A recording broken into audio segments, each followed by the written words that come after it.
తక్కువగా ఆలోచించేయబాకండి. బోండోమాకి దీంట్లో అన్ని రకాలుగా కూడా ఆధారాలు దొరుకుతాయి.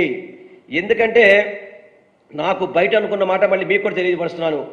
ఏదైతే సతీష్ అని చెప్పి ఈ వ్యక్తిని పట్టుకుంటే పోలీసులు ఆ మరుసటి రోజు ఉదయమే ఇదే దుర్గారాన్ని పంపించి బోండోమా అనే వ్యక్తి అదే స్కూటర్ మీద వాళ్ళ ఇంటికి తీసుకెళ్ళి అతన్ని బతిమాలుకున్న పరిస్థితి కూడా బయట మాట్లాడుతున్నారు. ఇవన్నీ బోండోమా చేసింది వాస్తవం. దీంట్లో అతను సానుభూతి మాటలకు ఎవరు నమ్మే పరిస్థితి లేదు. ఇటువంటి రౌడీల్ని, గూండాల్ని, కాల్మనీ చేసేవాళ్ళని, సెక్స్ రాకెట్ గాళ్ళని విజయవాడ నగరంలో పనికి రారు అని చెప్పని 2019 నిరూపించారు. రేపు 2024లో కూడా డిపాజిట్ లాగా ఓడిస్తారు. ఎందుకంటే నువ్వేమన్నా స్వామీజీవా? నువ్వేమన్నా మంచోడివా? స్వతంత్ర సమరయోధులు భూములు కబ్జా చేస్తానికి ప్రయత్నం చేస్తావు, అక్కడ ఖాళీ స్థలాలు కనపడితే కబ్జా చేస్తావు. మీ కొడుకులేమో బైక్ ర్యాలీల్లో మనుషులను చంపించేస్తారు. అదేవిధంగా సెక్స్ రాకెట్ మనీ, ఏదైతే కాల్ మనీ కావచ్చు, ఇన్ని వీటిలో నువ్వు పెట్టుకున్న వాడివి. నువ్వేదో శ్రీరామచంద్రుడిలాగా నిన్నంటే ఏదో మొన్న రాత్రి అక్కడికి వెళ్ళారంటే శ్రీరామనవమి మా ఇంట్లో పూజ చేసావంట. ఎందుకయ్యా అబద్ధాలు చెప్తారు? దేవుడి మీద కూడా అబద్ధాలు ఆడతారా మీరు? అబద్ధాలు ఆడతారా?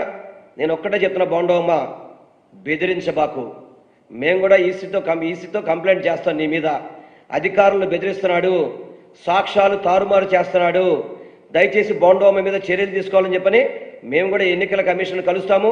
తప్పకుండా నీ మీద చర్యలు తీసుకోమని చెప్తాము. అన్ని విధాలా కూడా ఎవరైతే దోషులు ఉన్నారో వదిలే సమస్య లేదని చెప్పని మాత్రం మీ ద్వారా నేను తెలియపరచుకుంటున్నాను.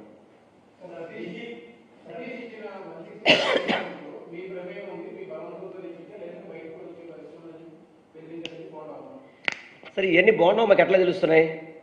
ఇప్పుడు పోలీసులు ఏమన్నా ఇంటర్నల్గా మాట్లాడుకున్నారు నాకు తెలియదు. మీరు బోండోమా చెప్పారని నన్ను అడుగుతున్నారు. మీరు బోండోమాకి ఈ విధంగా ఎలా తెలుస్తున్నాయి? అతనికి ఈ కేసులో పూర్తిగా కూడా సమాచారం ఉంది. అతను చేయించాడు. పోలీసులు సాక్ష్యాధారాలతో బయట పెడుతున్నారు కాబట్టి కంగారు పడిపోతున్నాడు, వణికిపోతున్నాడు. మామూలుగా ఉనకట్లా రోజుకి ఇదివరకు క్వార్టర్ బాటిల్ తాగితే ఇప్పుడు ఫుల్ బాటిల్ తాగుతున్నాడు. ఇప్పుడు ఫుల్ బాటిల్ తాగి టెన్షన్తో కొట్టుకుంటున్నాడు. కానీ ఒకటి, తప్పు చేశావు బోండోమా, దుర్మార్గం చేశావు, ఆ దేవుడిని నొదలడు, తప్పకుండా శిక్ష అనుభవిస్తాడు బోండోమా అనే వ్యక్తి.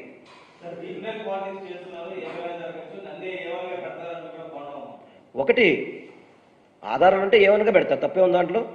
ఆధారాలు పోలీసులు దొరికినాయనుకో పెట్టకూడదు అతని మీద. ఇతనేమైనా స్వతంత్ర సమరయోధుడా? ఇతని క్యారెక్టర్ ఏంటి? Rowdyism, goondaism, call money, sex రాకెట్లు, వీటన్నిటికీ ఆజ్యం ఇతను కాదా అంటున్నా. తప్పకుండా సాక్ష్యాలు దొరికితే కఠినమైన చర్యలు మాత్రం తీసుకుంటారు, దాని డౌట్ లేదు దాంట్లో.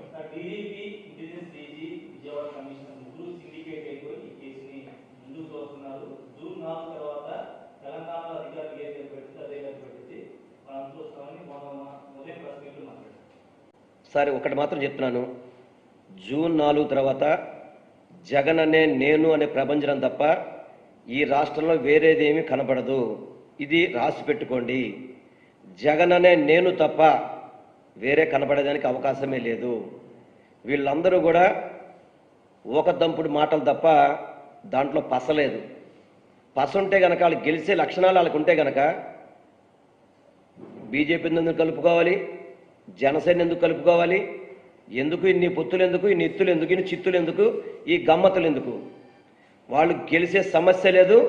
రేపు జూన్ 4 తర్వాత ఏదైతే మా ముఖ్యమంత్రి గారు ప్రమాణ స్వీకారం చేస్తారో ఈ కేసు మీద పూర్తిగా కూడా విచారణ జరిపిస్తాం. విచారణ జరిపించి ఎవరు దోషులైతే వాళ్ళని కఠినంగా శిక్షించే విధంగానే ప్రభుత్వం పనిచేస్తారని మాత్రం మీకు తెలియపరచుకుంటున్నాం.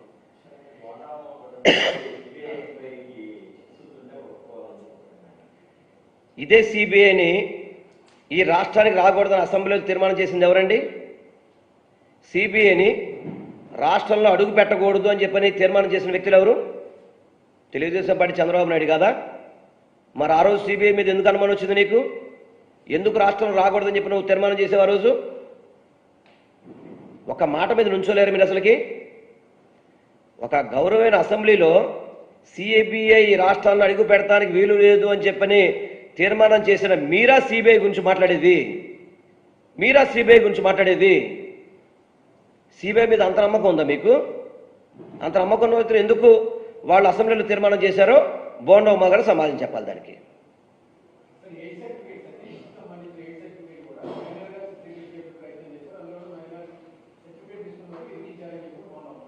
సార్, ఒకటి ఏం జరిగిందనేది సర్టిఫికెట్స్ అన్నీ కూడా సబ్మిట్ చేసినా తెలుస్తాయి.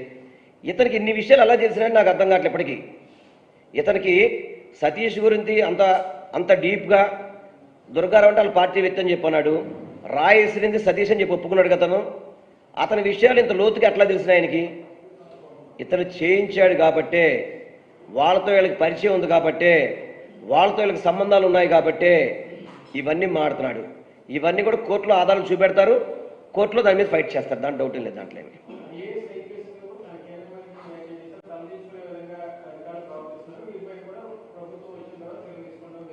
సార్, ఇందాకే చెప్పాను, జూన్ 4 తర్వాత జగన్ అనే నేను తప్ప వేరే ప్రపంచమే కనబడదు. ఇటువంటి బెదిరింపు మాట్లాడకూడదని ఈసీ కూడా మేము కంప్లైంట్ చేస్తాం.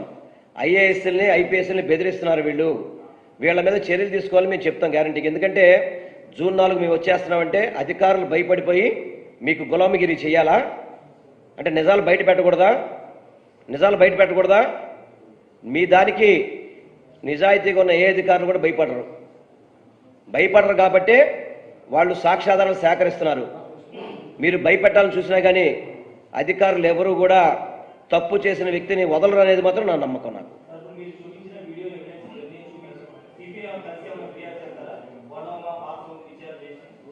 అంటే మేము ఒకటే చెప్తాను అనుకున్నాం కదా, ఎలక్షన్ కమిషన్నే కంప్లైంట్ చేయదలుచుకున్నాం. కంప్లైంట్ చేసి బోండా ఉమా బెదిరిస్తున్నాడు కాబట్టి సుమోటోగా